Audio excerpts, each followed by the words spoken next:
Friends, આજે ફરીથી આપણે પ્લસ એકાઉન્ટિંગ સોફ્ટવેરમાં નવો એક પોઈન્ટ જોશું. ફ્રેન્ડ્સ, આજનો આપણો પોઈન્ટ છે કે જે આપણે રિપોર્ટ અથવા તો લેજર પ્રિન્ટ કરીએ છીએ, એ લેજરમાં આપણે કાંઈ વધારાની સેટિંગની જરૂર હોય તો એ ક્યાંથી કરવા. તો સૌપ્રથમ સેટઅપ ખોલીશું, એમાં કંપની સેટઅપ. અહીં ફ્રેન્ડ્સ તમે જોશો તો રિપોર્ટ તમને જોવા મળશે. હવે ફ્રેન્ડ્સ, પહેલું છે રિપોર્ટ. અહીં રિપોર્ટ ટાઈપ આપેલું છે, એટલે કે તમારે રિપોર્ટ વર્ટિકલ જોવે છે કે હોરિઝોન્ટલ જોવે છે. અહીં બે ઓપ્શન તમને જોવા મળશે. જો તમારે સીધો જોતો હોય તો વર્ટિકલ રાખવાનું રહેશે. ત્યાર પછી આડો રિપોર્ટ જોતો હોય પ્રિન્ટ આઉટમાં તો હોરિઝોન્ટલ રાખવાનું રહેશે. ત્યાર પછી ઓનલાઈન રિપોર્ટની જ્યારે પ્રિન્ટ આપો એટલે તમને પૂછવામાં આવે કે તમારે ઓનલાઈન પ્રિન્ટ આપવી છે. જો તમારે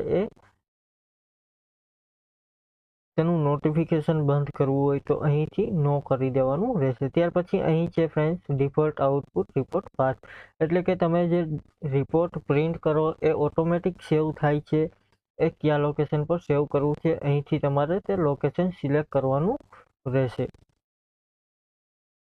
ત્યાર પછી ફ્રેન્ડ્સ, અહીં before report load ask report date range, એટલે કે તમારી ડિફોલ્ટ જે ડેટ રેન્જ હશે તે દિવસનો રિપોર્ટમાં ડેટ રેન્જ તેની અપાઈ આવશે. એટલે કે તમે જે રિપોર્ટ પ્રિન્ટ કરો, તમારો રિપોર્ટ જે સેવ થાય છે તે તારીખ વાઇઝ સેવ થશે. ત્યાર પછી છે ફ્રેન્ડ્સ સ્ટોક રિપોર્ટ, એટલે કે સ્ટોક રિપોર્ટમાં તમે ફર્સ્ટ શું રાખવા માંગો છો. અહીં ક્વોન્ટિટી જોતી હોય તો ક્વોન્ટિટી, રેટ રાખી શકો ફ્રેન્ડ્સ. તમે રેટ જોતો હોય તો અહીંથી તમારે રેટ કરવાનું રહેશે આને ડિલીટ કરીને. ત્યાર પછી મેસેજની કંઈ લાઈન રાખવી હોય તો તમે અહીં મેસેજની લાઈન રાખી શકો.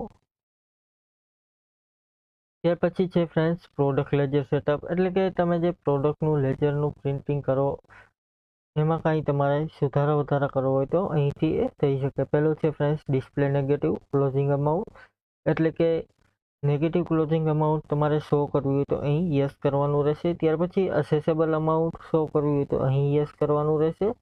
ત્યાર પછી છે ઓપનિંગ વાઉચર એન્ટ્રી ડિસ્પ્લે, એટલે કે તમે જે ઓપનિંગ સ્ટોકના અથવા તો ઓપનિંગ સ્ટોક નવો નાખેલો હશે અથવા એડ કરેલો હશે અથવા તો ઓપનિંગ સ્ટોક વાઉચર એન્ટ્રી કરેલી હશે એ તમારે ડિસ્પ્લે કરવું, એટલે કે જોવું હોય તો અહીં યસ કરવાનું રહેશે. ત્યાર પછી પ્રોડક્ટમાં તમારે લેંગ્વેજ સેકન્ડરી કંઈ રાખવી હોય તો એ તમે રાખી શકો. પહેલું છે ગુજરાતી, પછી છે હિન્દી. ત્યાર પછી વોટરમાર્ક રાખવું હોય તો અહીં તમે વોટરમાર્ક રાખી શકો છો ફ્રેન્ડ્સ. ત્યાર પછી છે ફ્રેન્ડ્સ અહીં ડિજિટલ સિગ્નેચર પાસવર્ડ પ્રોટેક્શન, એટલે કે તમારા પાસવર્ડ રાખવા હોય, તમે જે ડિજિટલ સિગ્નેચર ભરાવીને રિપોર્ટમાં સાઇન કરતા હોય એની માટે કાંઈ પાસવર્ડ રાખવો હોય તો અહીંથી તમે એને પાસવર્ડ રાખી શકો છો. આટલું સેટઅપ ફ્રેન્ડ્સ તમને રિપોર્ટમાં જોવા મળશે. Thank you. આજનો પર અહીં પૂરો કરી કાલે ફરીથી એક નવો પોઈન્ટ જોશું. Thank you.